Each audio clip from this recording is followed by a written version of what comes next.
Hi, Wendy Rodrigue here. I am standing in the InterContinental Hotel in New Orleans, Louisiana. George and I placed these reproductions of his work here many years ago. So long ago I can't even remember the year. But they really are fabulous pieces, and I happen to be passing through with Douglas, who is filming this for us, so I thought we'd talk about some of them. So really magnificent. The main piece I want to emphasize on this side is this piece right here, because this is called Route 66, also called On the Road Again. But Route 66, so whether you know it or not, 2026 happens to be the 100th anniversary of the founding of Route 66. That's pretty cool. George was very much drawn to the idea of the road, and particularly Route 66, which he took partway to art school out in California, and which is part of what helped develop his landscape style as he entered back into Louisiana. Pretty great. I also just have to mention this because it's so fun. Me and My Best Friend is a title of that. And on this side, and y'all are all fine, he's going to hit about this. Everybody's fine. On this side, I really thought this was good timing because Jazz Fest is around the corner, and George's greatest Jazz Fest pieces are spotlighted here.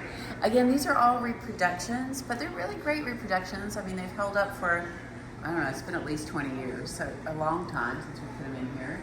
So the first I would point out is the center one here. This is the great Louis Armstrong. That's from George's Jazz Fest poster of 1995. It is the single most successful Jazz Fest poster in the history of the festival.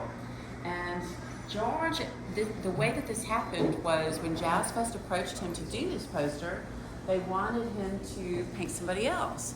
And he said, no, I'll only do the poster if I can do the great Louis Armstrong. And they said, no, because the poster is only artists who actually played at the fest. Louis Armstrong never did, because Jazz Fest started just after he passed away. George said, well, is Louis Armstrong or not? And they also said, we want the blue dog. And George said, no, the blue dog doesn't belong in the Jazz Fest poster. It has nothing to do with it. And so the compromise was struck. And that compromise was George got to paint his Louis Armstrong, and Jazz Fest got their blue dog. And there's the great trumpeter Louis Armstrong. That was painted in 1994 for the 1995 Jazz Fest poster. And the next one is 1996, right here, which is the great Pete Fountain. And the way this one happened, the very next year, is that Jazz Fest had come to George again because Louis Armstrong had been so successful, and they wanted him to paint Mahalia Jackson. George did that, and the whole thing fell through because of some kind of conflict between Jazz Fest and her estate just before the poster was to go to print.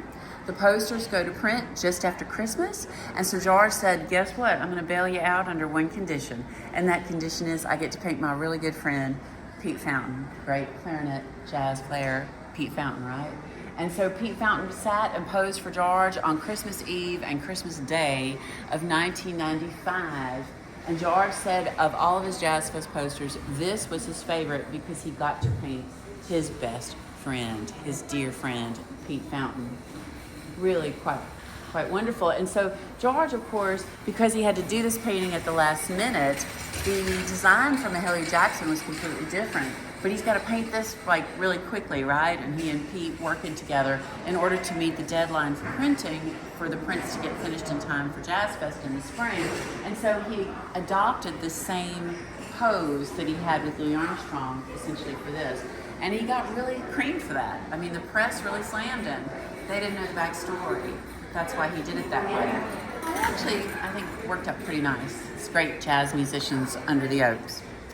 So George said, because of all the controversy, that he would never do another Jazz Fest poster. In fact, it was so bad that artists actually picketed the gallery on Royal Street in its old location at 721 because they thought that George had taken their chance. And George said, I don't want to be that artist that takes other people's opportunities away from them. So he refused to ever do another Jazz Fest poster. And then in 1999, his friend and collector of his artwork, Hirt, picture right here, died. And they asked George if he would do the Jazz Fest poster for the year 2000, millennium, of Hirt. George was on the fence for all the reasons I just told you, and then he got a very important phone call, and that was from Beverly Hirt, Al's widow, asking him, please, George, Al loved you and loved your paintings. Please paint him and paint him with the blue dog. So George relented and did his final Jazz Fest poster, and that was for the year 2000. And of course, he wanted it to be like the others, right? The great jazz musicians playing under the oaks. And so that is why it has a similar sort of look to it. In Al, he has also added the Jazz Fest tents in the background, the very characteristic look of Al Hirt. Beautiful. Come see these. They are reproductions, but they are tremendous reproductions. I mean, bigger than life size here at the Hotel InterContinental in New Orleans, Louisiana. Great artwork by the great George Rodrigue.